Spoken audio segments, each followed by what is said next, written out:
Hello and welcome, Draft League fans. I'm here spectating a VGC game which I know nothing about, so let's just look into it. Alright, so this is Tiddvicious. I don't know too much about him other than he's Sebi's friend, and then SMB is like a pretty well-known doubles player. Alright, so turn 1, let's see. Roaring Moon breaking swipes to lower the attack of Arcanine, and Medicham gets the fake out turn correct. SMB predicted the fake out onto Iron Hands probably because it threatens the Roaring Moon, whereas Arcanine is less inherently threatening, probably packing Play Rough if I'm being honest, so that's why Roaring Moon wants to get out of there. But he does call that fake out correctly. Iron Hands protects and Arcanine tries to stay in, probably luring with the Play Rough. I expect to see a Play Rough into the Roaring Moon slot, but again, I don't know anything about doubles, so I could be wrong. Knockoff is huge. Wait, that's Zoroark. Oh, that's so smart. It doubles into the Medicham. That's actually awesome to see. So, yeah. So that makes sense. Luring the Psycho Cut into the Iron Hand slot, then Arcanine forcing out the Roaring Moon, you know. I guess Bronzong coming in, that's like super bad now because it's a Zoroark and an Arcanine. He was definitely expecting to pick up the KO on Arcanine using the Medicham there, I think. Or no, wait, no, he attacked into Iron Hands. Dude, there's so much going on. And I don't know anything about what's going on. It's great. Alright, so Arcanine is now -2. A knockoff into Flare Blitz probably on the Bronzong. Yeah. Does not kill. Looks like Heat-proof Bronzong. Body presses the Zoroark, getting the KO. Arcanine's very weak. So this is definitely a game now. Would you expect Torkoal in the back? I think if you had Torkoal, you would have led it with a Roaring Moon, right? To get the photosynthesis, so I'm guessing it's going to be either the Basculegion or the Ursaluna. I just noticed Bergie is not with me. I was just making this thing. Let me just fix that real quick. Boom. So it's just me here. Anyways, the Arcanine's at -2 at 15%. The Amoonguss comes out, so it's probably going to be... Can you disguise as Iron Hands if it's not brought? So it would have to be Iron Hands in the back? I'm assuming that's how it works anyways. This timer is brutal, man. Let's see. Breaking swipes again to knock out the Arcanine makes sense. Amoonguss spores the Bronzong, so the Bronzong's not going to get off a Psychic attack into Amoonguss. Or like, you know, anything else it wants to go for. And the Iron Hands does reveal to be the last. If Zoroark does reveal that, then that makes sense. I assume it would work that way, so yeah. We already knew it was the Iron Hands. So if it is the Ursaluna last, this is very good for Tiddvicious for game 1.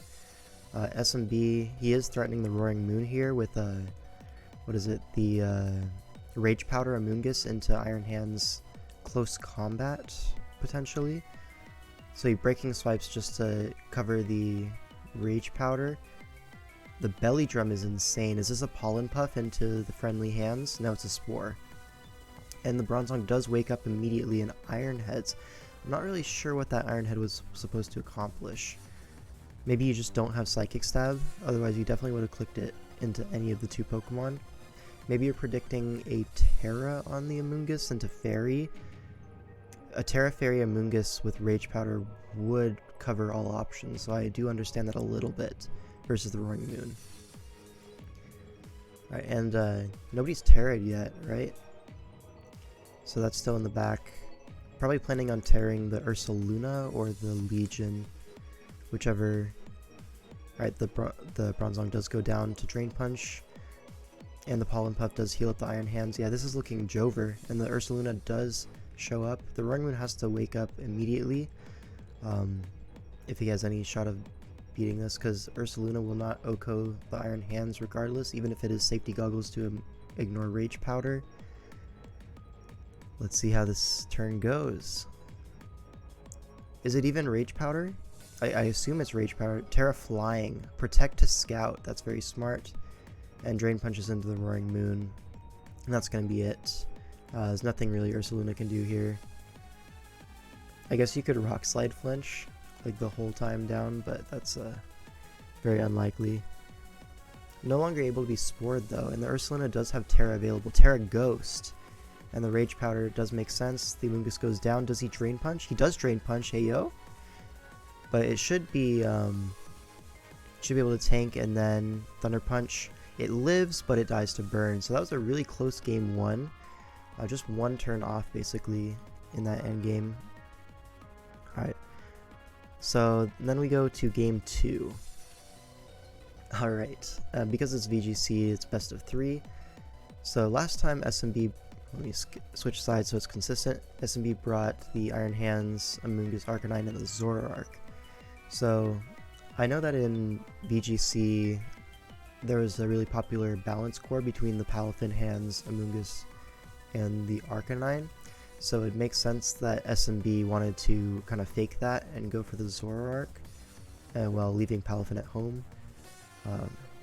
I don't know if he'll bring Zoroark twice in a row. I feel like that kind of thing only really will work once. But it did work very well that first game.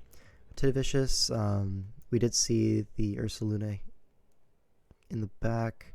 The Bronzong didn't really do too much, so I wouldn't be surprised if that isn't brought again. Especially if it doesn't have Psychic Stab. I think that was really strange to me. Like for the Amoonguss, Iron Hands, like it does seem pretty useful. Iron Head as well, like I don't know what Iron Head's supposed to hit, but maybe he knows something I don't. Like maybe Terra Fairy Amoonguss is like definitely coming, so you wanted to hit that. I don't know. Again, the Medicham at the lead, I feel like it did pretty okay. And the Roaring Moon, I think, is one of the bigger threats. The Breaking Swipe was pretty cool. Palafin, Arcanine, yeah, so this is more so going to be the standard balance build. So Zoroark and Altaria probably are left out. Let's see how Tiddvicious wants to like deal with this.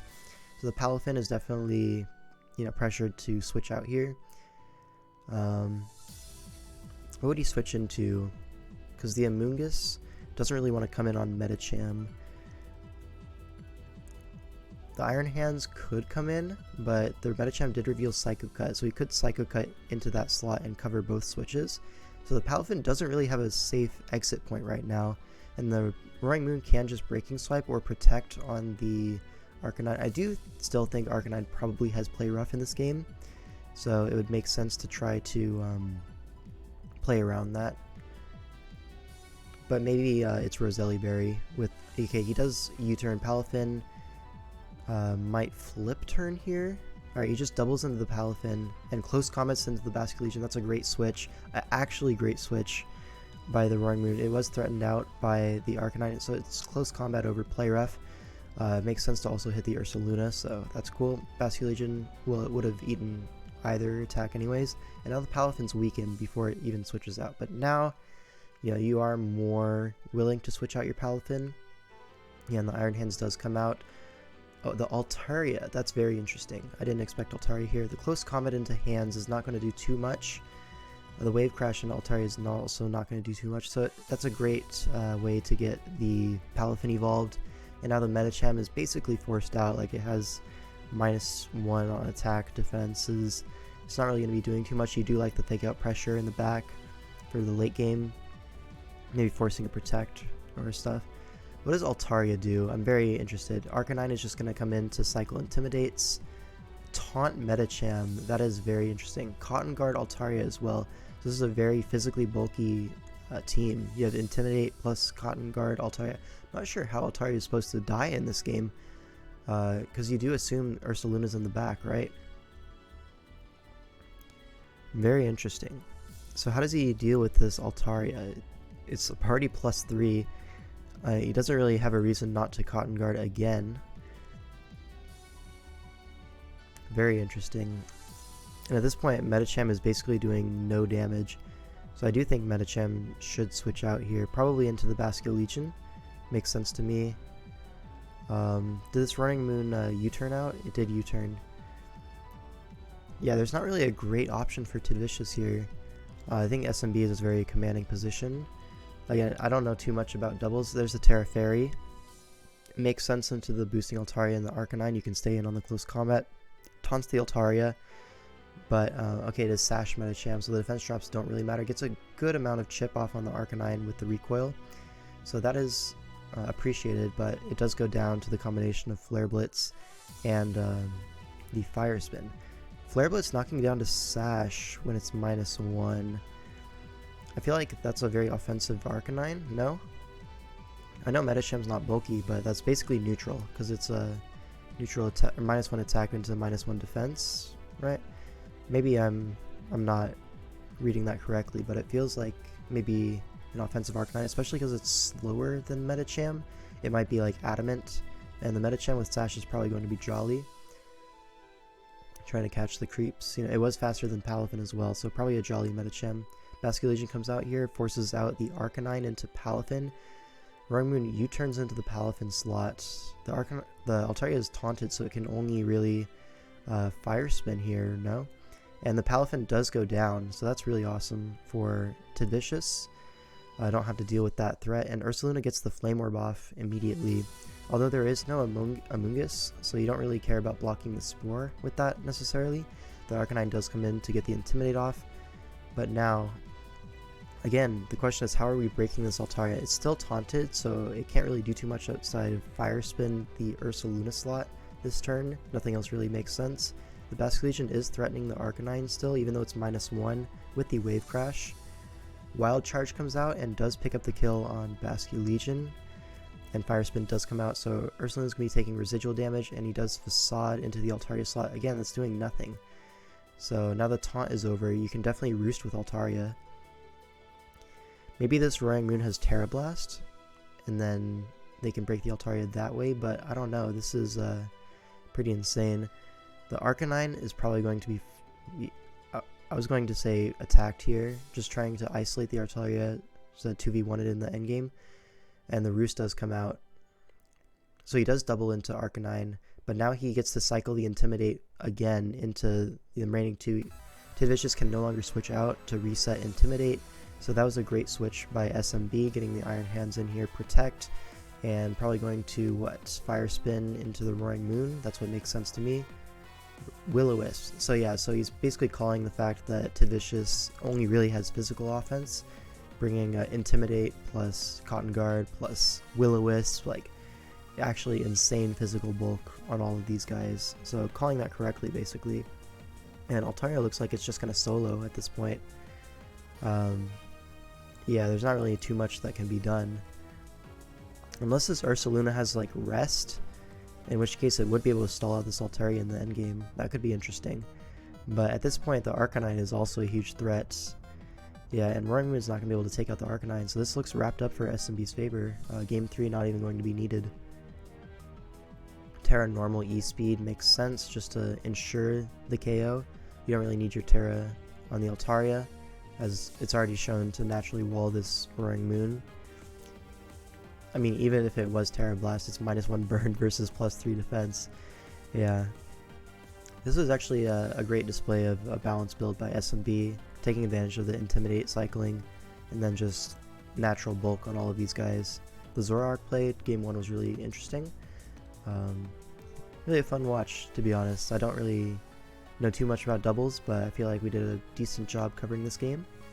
Thanks for watching, and I'll see you with the next game that I cover for DCL.